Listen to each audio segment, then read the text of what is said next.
Bro, Mm. why did you drop me last time, fam? I forget. Wallah, I forget why I dropped you last time. Yeah, fam. We were talking about angels. We're talking about no marriage in Oh, heaven, and you dropped me, yeah. I remember bro. that, yeah. Bro, that was shocking, man. Why did you do that, G? 'Cause you couldn't handle the question. You saw it was a contradiction. I don't remember much about the comment, to be honest. Yeah, I was saying that it can't. Matthew 22 can't be about Islam because Islam's heaven contradicts the Bible's heaven. Right, but then that saying of Jesus can't be authentic because it contradicts with Old Testament passages. No, it doesn't. Okay, so do angels eat in the Old Testament? Yeah, in Genesis 18 they do. Oh my God. You don't know the other text where it says that they were faking that they were eating? In Genesis 18 they do. No, they were faking eating. That's explicitly said in other texts in the Bible. Where in the Old Testament? Oh my days. You didn't even do your research. Here. Listen. Do Yeah. your research. Do your research and come back. I said where in the I'll give you bro, the reference. don't run away from it, bro. I'll give you the reference. I'll give you the reference. Bro's running, man. Brother, I'm gonna give you the reference, and then I wanna speak on the No, points. no, you should still do my topic. It's still how does that contradict? Bro, we're not doing your anything, topic, man. Listen, I would have done it if you did some research, but you clearly didn't. I said Genesis 18, bro. Why are you running? And other passages in the Bible says they were fake eating. Bro, it doesn't even disprove my point, even if they don't. I don't know how that disproves my point. Jesus says there's no marriage in heaven. That doesn't contradict the Bible. No, Where's the contradiction? What does he say? What does he say relevant? after that? Why is there no marriage in heaven? What does he say? Yeah, he says there's no marriage in heaven because he says you will be like angels. Okay, so and that's all he says. Will we be like angels in heaven? Yeah, okay. We'll be like are we angels. going Exactly to eat in heaven? Same. Yeah, probably. Okay. Now, what do you probably? He says there's gonna be a banquet. Like yeah, there's no issue. Okay, there's no. Okay, issue. Beautiful. So the point is this: we need to eat. Do angels eat? Pardon me? Do angels eat? It doesn't matter if they do or not. They do, because if they do, if they don't eat according to the Old Testament, then that means this can't be historical to Jesus, or you're gonna have to say Jesus contradicts the Old Testament. Wait, how can it not be historical? That doesn't make any sense, bro. Because they don't eat. Do you believe Jesus would contradict the Old Testament? No, it's not a contradiction. He just says, brother, it's just a question leading up to my point. Would he contradict the Old Testament? Yes or no? No. Okay, he wouldn't. Beautiful. Does the Old Testament say that angels can't eat, that they pretended to eat? It says they eat. Oh my days. In Genesis 18. Was Jesus part of those angels that were eating? Pardon me? Was Jesus amongst those angels that were eating? No. He wasn't one of those angels that were sent to Abraham and sent to Lot? I don't know about that. I haven't looked into if he was one. You haven't looked into anything, and you want to speak about it. No, I have, bro. You haven't dealt with my argument. So the point is this, and it's quite clear. No, the point is this, it's quite clear. Jesus says, I really want you to deal with this because you don't actually deal with it. He says like angels. He doesn't say exactly. You're not. He doesn't say you're going to be exactly angels. He says you'll be like angels. Okay. Like, what does he mean by like angels then? That's just a similarity. Yeah, so you're gonna be like angels in heaven. You're not gonna marry. Yeah, that doesn't mean we're gonna be. You're not gonna marry, and you're gonna. Basically, what he's saying is how angels are. That's how you're gonna be in heaven. That's what he's saying. He said we're gonna be like angels. He never says we're gonna be exactly the same as angels. Meaning, if like angels, there's gonna be no marriage. Why wouldn't we be like angels that we wouldn't be eating? It doesn't say that, bro. You're added to the text. That's the logical inference. I'll give you another one. Listen. What's your belief on? Because trust me, this will link to it. What's your belief on hellfire? Will it include sensory punishment or not? What do you mean sensory punishment? Like, are you gonna feel pain? Is it gonna be a painful punishment for disbelievers? Yeah, maybe. Yeah, probably. Yeah, it's gonna have sensory punishment, meaning your senses. You're gonna feel pain. Yeah, you'll probably feel pain, maybe. If there's sensory punishment, why aren't there sensory pleasures like having your wife with you in heaven? Because we don't need it. We have Jesus, fam. Why would we need a wife? Are you going to be eating in heaven? Extra stuff, bro. Pardon me? Are you going to be eating in heaven? We can. Okay, is that a sensory pleasure? Yes, we can eat. We don't need to eat though. So what is the reason? What is the actual reason behind, like, actual logical inference behind Jesus historically actually saying this? Okay, I'll give you a few. So in the historical viewpoint, he talks about the resurrection, right? And at that viewpoint, there was lots of debates going around when you have the Sadducees, because the Sadducees didn't believe in the resurrection. Yeah. So we have a historical point in time where this event happened. Then we also have another thing where we have it mentioned in the three gospels. Is mentioned in the three gospels. That's another part of the But evidence. they copy each other. And then we also have another. But brother, you have to you can't say that as a second point. Wait, I'm gonna show you- Matthew I'm gonna- and Luke, they copy from Mark. It doesn't matter if they have similar traditions. That means or it's similar only stuff. one It's not source. exactly- You can't say No, that those no, three it different doesn't mean there's sources. one source. No, it doesn't. That doesn't mean that it's only one Yes, source. it does, because they're Now- copying now- one source. No, it's not verbatim exactly the same when they mention the story. So it doesn't mean they're copying one source. Now another Just thing because as it's well. not verbatim, therefore they're not copying. Another That's thing like- as well. bro, that's That doesn't mean so they're copying from the dumb. same source. That Wait, is let me so finish. dumb. Then we also have another thing Yeah. where men would desire to actually have women in heaven, like as wives. So that's Yeah. another point to make it more linked to Jesus' kind of teachings, because Jesus is not morely about the worldly things in life. He's more about the spiritual But aspect. he says to you it. will be eating in heaven. So there's no issue of eating. Now, Okay, beautiful. now, So I want you to okay, deal with this. brother, here, How do you very simply, reconcile this, bro? very It's simply, put- I gave you my response, right? What other here? I'll allow it to be more expansive, bro. I don't mind because there's not really any guests on right now. I gave you my two reasons. My first reason is I see it as a logical inference that Jesus would have believed there would be sensory pleasures such as relations in heaven, due to the fact that there's sensory punishments in hellfire. And then the second thing I mentioned was I don't believe this is historical to Jesus, because he wouldn't be contradicting the fact that if he's saying we're going to be like angels in that we're not going to get married, that if we're going to be like angels, then we shouldn't be eating because angels don't eat. I gave you those two responses. If you don't find them sufficient, and I can't force my hand on you. If I show you Jesus doesn't know the hour, and I show you all the evidence in the world, you're not going to agree with me. No problem. Let's move on. So I gave you my two responses, and I'm using internal evidence. I'm not presupposing the Qur'an and saying, okay, that's right. I'm undermining it. You are. So You are. no, I'm looking at the internal evidence, and I'm seeing that this doesn't make sense. The reason why. Give me another verse that actually contradicts Islamic teachings. Another one. Yeah. Oh, I'll give you bare, fam. Okay. Yeah, let's do it. Let me give you one on ethical teachings, right? Yeah, go So on. Jesus says Moses let you divorce, right? Yeah. Why? But I see Why? because of their hearts hard, right? Okay, yeah. Now this is the biggest issue you have here. Muhammad says Muslims are the best of all nations, right? Yeah. So if you're the best of all nations, that means you have to have God's best law Yeah. and his law from the beginning, right? Yeah. Now Jesus tells you, do not divorce now. Because if you divorce now, you commit sexual immorality and adultery. So, Okay. bro, the issue is Muhammad says you can't. Muhammad says you can divorce, you can go back to your third wife, which God says is disgusting and pollutes the land and stuff like this. Okay, beautiful. These are the big beautiful. issues we have. Okay, These here. are the law. Okay, I'm gonna show you that's not historical to Jesus by internal evidence again. Okay, because watch this. Let me ask you something. Were the hearts of the people hardened at the time of Moses? Yeah, Were the Pharisees' hearts hardened at the time of Jesus? less hardened, not as hard as.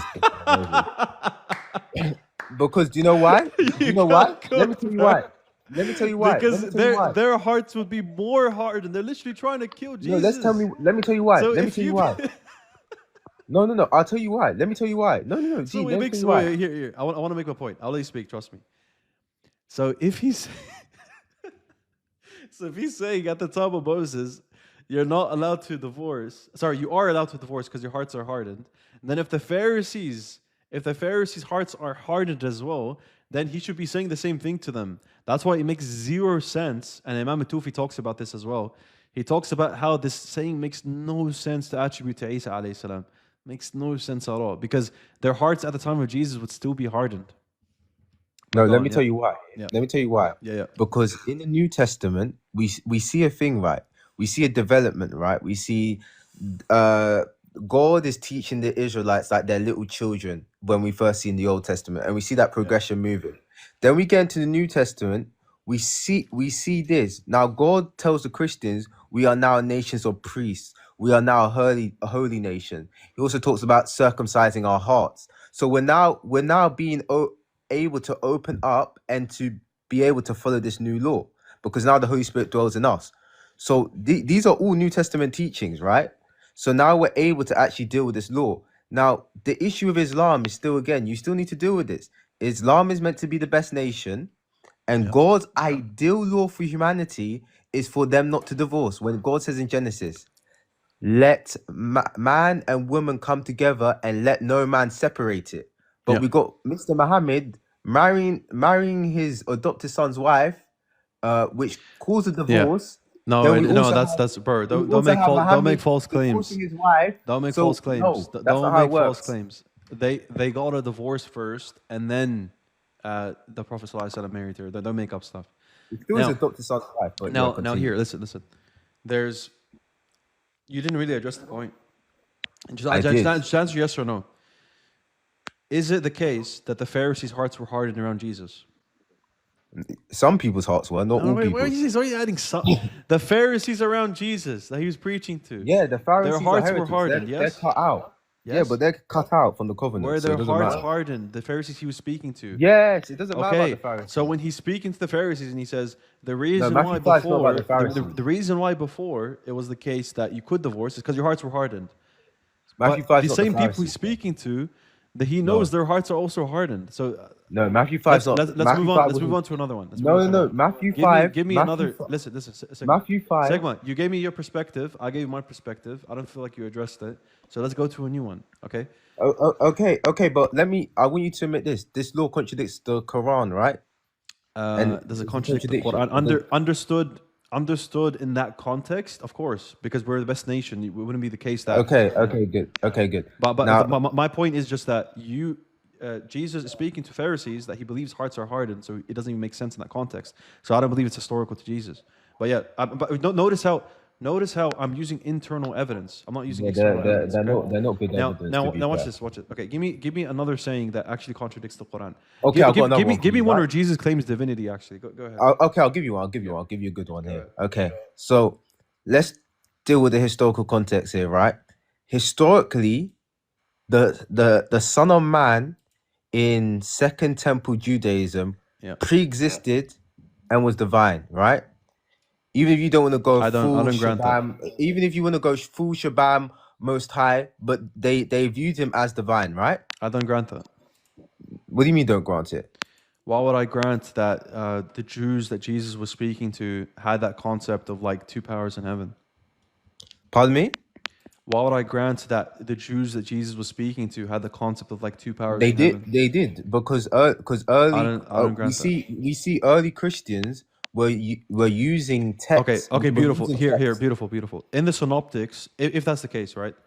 In the Synoptics, is there any point where it references a theophany? Bro, we're talking in the Old Testament. Bro, we're talking about the Son of Man. I'm not talking about how. Yeah, the Son of Man figure. Aren't you referring to Second Temple Judaism? How they believed in two powers in heaven? Are you not referring to that? Let me tell you a funny thing. About Are you linking to the two powers in heaven or not? No, it's not two powers in heaven. I'm just showing you something. Yeah, I'm just showing you something. So the Son of Man figure. The Son of Man figure for them, that he wouldn't necessarily pre-exist. I don't know what you're talking about. If you're talking about the Son of Man figure, as in the figure that pre-existed as the second power with God, then that's a different thing. I'm saying in Judaism, even you have rabbinic Jews such as I've got a rabbi. I can't remember his name exactly, but he even took the view that this Son of Man is divine. So we even see it in the rabbinic divine. Judaism. Okay, here we see make it very simple. Quote a saying of Jesus where he's I'm going to give you. Where he's claiming divinity. Where he's claiming divinity. Show me. Yeah, I'm going to give it to you. Just let me make the historical case here, right?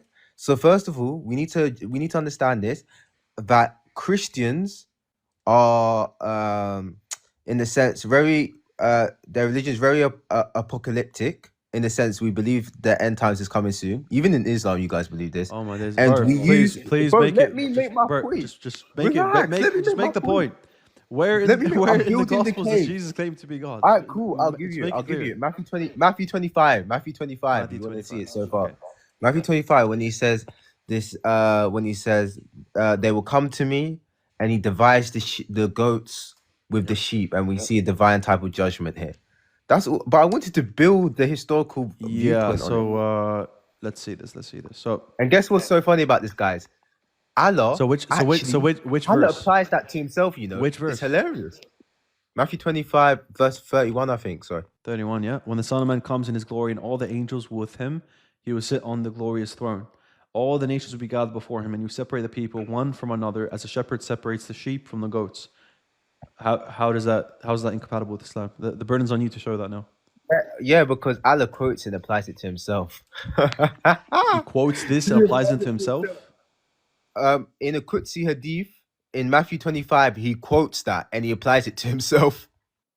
You want me to show you? I can show you it. If you read it, and some people go to him, Lord, did I not feed you when I was... No, bro, that's a different section. You're talking about a different section. So what's hilarious, that whole context Oh my days, there, bro. Listen. I'll let you ramble on for enough. Here. You quoted the first section. I know hadith quotes the first section. When the Son of Man comes in his glory and all the angels with him, he will sit on the glorious throne. All the nations will be gathered before him, and he will separate the people one from another. Isa alayhi salam coming back and separating the people, Jesus coming back and separating the people, has nothing to do with him actually being God when he comes back. Right? Him being glorified and him being someone that does miracles, coming and unaliving the Antichrist. All of that isn't incompatible with Islam. Okay. What you're referring to is later on. That's way later on. Verse 41. He will say to those on his left, "Depart from me, who are for I was hungry, for I was hungry, and you gave me nothing to eat. I was thirsty, and you gave me nothing to drink. I was a stranger, and you did not invite me in. I needed clothes, and you did not clothe me. I was sick in prison, and you did not look after me." They also will answer, "Lord, when did we see you hungry or thirsty, or stranger, or needing clothes, or sick in prison, and did not help you?" He will reply, "Truly I tell you, whatever you did not do for one of the least of these, you did not do for me." Okay, beautiful. Now, the point to be made here is necessarily this contradicts with Islam. Yeah, that's your claim. Why can I not say that this was... Wait, listen. Why can I not say this was a saying of Jesus about his second coming, and Allah is applying this to himself as well in a different fashion? The same way that you have other sayings of Jesus, or even stuff from Paul, where he applies a sort of dual fulfillment or a dual meaning to a verse. So why can't Allah subhanahu wa ta'ala be doing this, where Jesus said this in the past, applying it to his second coming, but Allah as the ultimate judge, this applies to him as well? Why can't that be the case? Bro, I love the backflip you did, but that would be shirk, fam. Because this is divine. How is that shirk to say there was a saying of Jesus that applied to Jesus, and then Allah is applying that to a greater level to himself now, at the ultimate sense? You're welcome to go with this interpretation. It doesn't help you, man. It buries Islam. But listen. I am willing to grant you that possibly this was a saying of Jesus. Like, it's possible either way. It's possible that it isn't the case, and it's possible that it was applied to God, and then now the Christians distorted it to be concerning Jesus. Both are possible. I don't mind granting that. But your claim was that. Let me finish up. Your claim was that this is contradictory to Islam. I just posited a explanation that isn't directly implausible that reconciles it. Bro, the reason why this wouldn't be good where you go is because we see is a divine judgment being taken place. I'm separating the sheep from the goats, and then we see it following about this type of judgment where people say, "Lord, did I not do this? Lord, did I not feed that? Lord, do that." Yeah. Right. So it's a divine type of judgment, and you believe. What do you mean by divine? Bro, when Jesus comes back, we believe he's going to judge the people as a just king. You don't believe he's going to put people into hell and heaven. Where does it say that here? He's going to put them to hell and heaven. Yeah, that's the context of it. Read it all. They also answer, "Lord, when they see hungry, he will reply, 'Truly I tell you, whatever you do not do for one of the least of these, you do not do for me.' Then they will go away to eternal punishment, but the righteous to eternal life." Heaven and hell. So when Jesus comes back and he judges the people and he rules over the land, after they didn't do the things that he listed, they will go to heaven or hell. So why can't why does he say that he's the one that puts them in there? He's the one that separates the sheep. He's the from one the that goats. has the authority. He's the one that has the authority to put them in hell or to put them in heaven. Is that right? Yes, he does. Okay, so in the context of the Gospels, again, if we're using the Gospels in context, does he not say, "I can't do anything of myself"? In John 5. He says, "I do everything that the Father sees. I do everything that I see the Father doing." Beautiful. So when he says he could do everything the Father does, again, that's a general statement. We can discuss that. But the point is that you said this is hopelessly contradictory, that you can't reconcile this. You can. You can't reconcile it, man. Brother, If it reconcile it, I can you walk can't on tell me water, that a fam. Muslim can't reconcile these statements of Jesus. No, you can't. I'll be Why walking on water. why you guys do literally mental backflips on stuff like Mark 13:32? Pardon me? You guys literally do backflips on verses like Mark 13:32. So No, you guys can't say that. We don't do backflips, bro. Yes, you do. Okay, Jesus doesn't know the hour. What's your explanation? Go ahead. We don't. No, that's not the topic today. We don't That's do. literally the prompt right there. We don't do eisegesis. We do exegesis. Okay, beautiful. That's the beautiful. issue So with does Jesus know the hour? Of course he does. Okay, he knows it in his human nature? No, he doesn't. Okay, are you apostolic? No. Okay, you know that's heretical what you just said, right? Am I apostolic? No. Jesus said saying Jesus not knowing the hour in his human Athanasius- nature is heretical. Wait. Athanasius said Jesus as a human being. That's not heretical. They deemed it I don't heretical. care. Athanasius said that, so it doesn't matter. I know, but the So- point is that later councils in the Eastern Orthodox and Catholic churches, they've deemed it now heretical. So you don't mind being heretic. Am I Catholic or Orthodox, bro? So you don't mind being heretic according to them. I don't. I'm already a Okay, heretic. beautiful. No I'm problem. Protestant. Okay. Okay, beautiful. Oh my Now God. let me ask you something. Because your interpretation makes no sense, bro. No, I believe. Now watch this. I'll tell you why. How many persons is Jesus? One person. Okay. What do you mean? Okay, so is it okay? Just tell me this is true or But false. I don't. Jesus take doesn't that know the viewpoint. hour in his human nature. Jesus does know the hour in his divine nature. Is that true? Yeah. Okay. So the one person Jesus, does he know or he doesn't know? The person Jesus Christ knows. Okay, beautiful. So does the one person Jesus not know?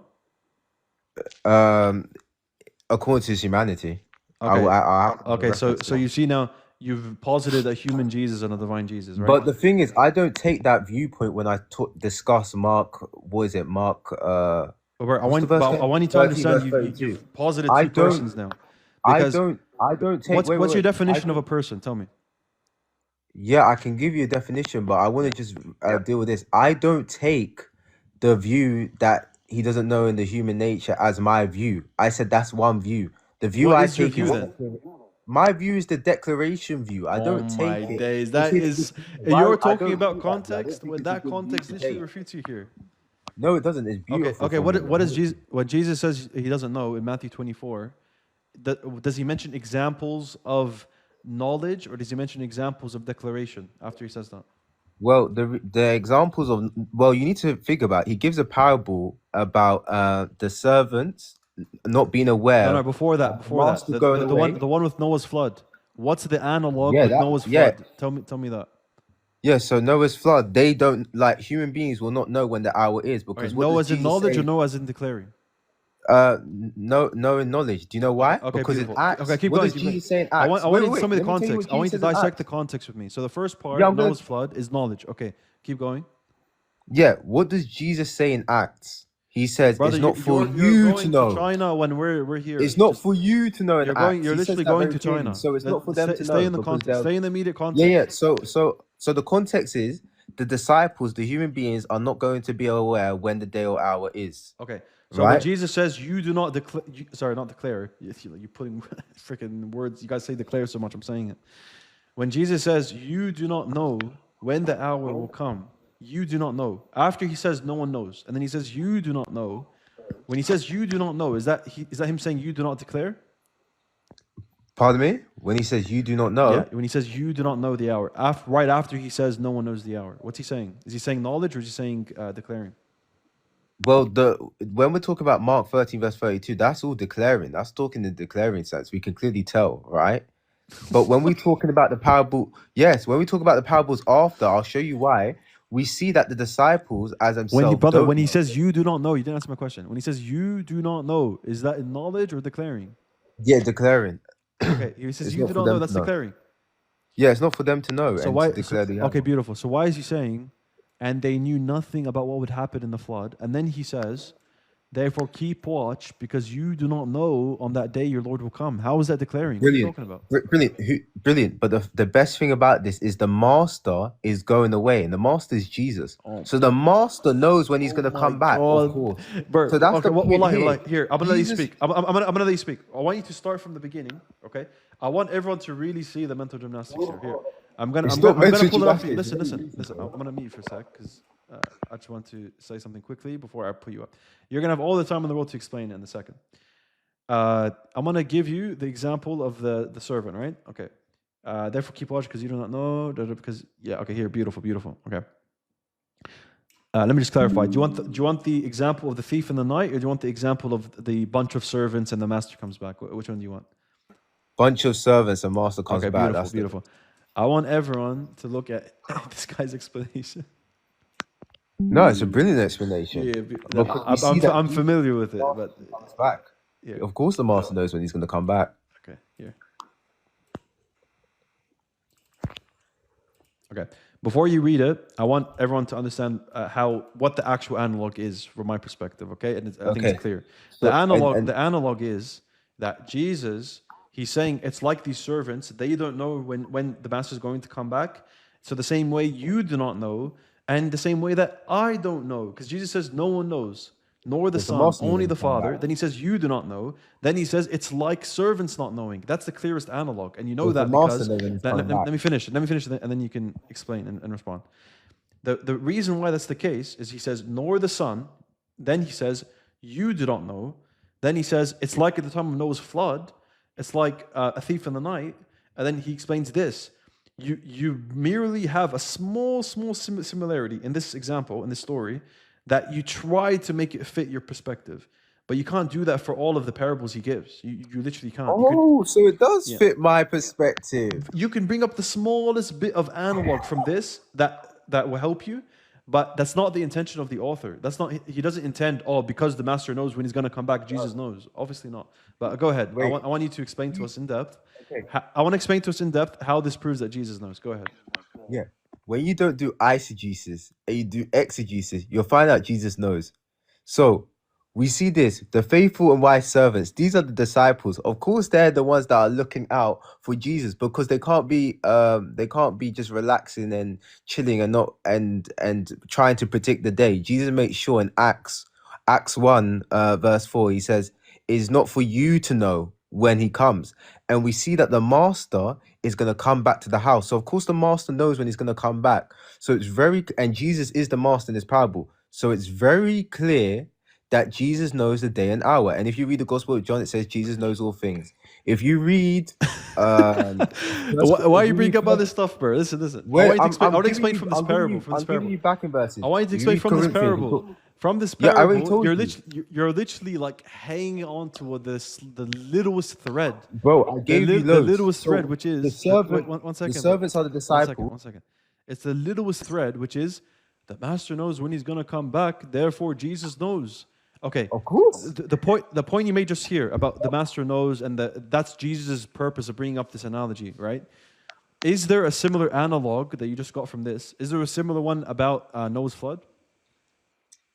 Is Jesus going to be on earth when Noah's flood happens? Oh my days. He's not there, You're bro. Stretching, bro. He's not there, bro. So it's the disciples. It's always the disciples. You need to pay attention, bro. Oh my God. Jesus will not be on earth. It's the disciples it's talking about here. In all the contexts, it's always talking about these disciples. Okay, if it's only the disciples, then why does he say nor the Son? No, the angels don't know as well. The angels don't know as well. That is only for Jesus, because Jesus knows all things, which is explained in other gospels as well. Okay, is David said to know everything on earth in the Old Testament? That's hyperbolical language. Okay, bro. So that's hyperbolic language. So with David, we can accept hyperbolic language, but not Jesus.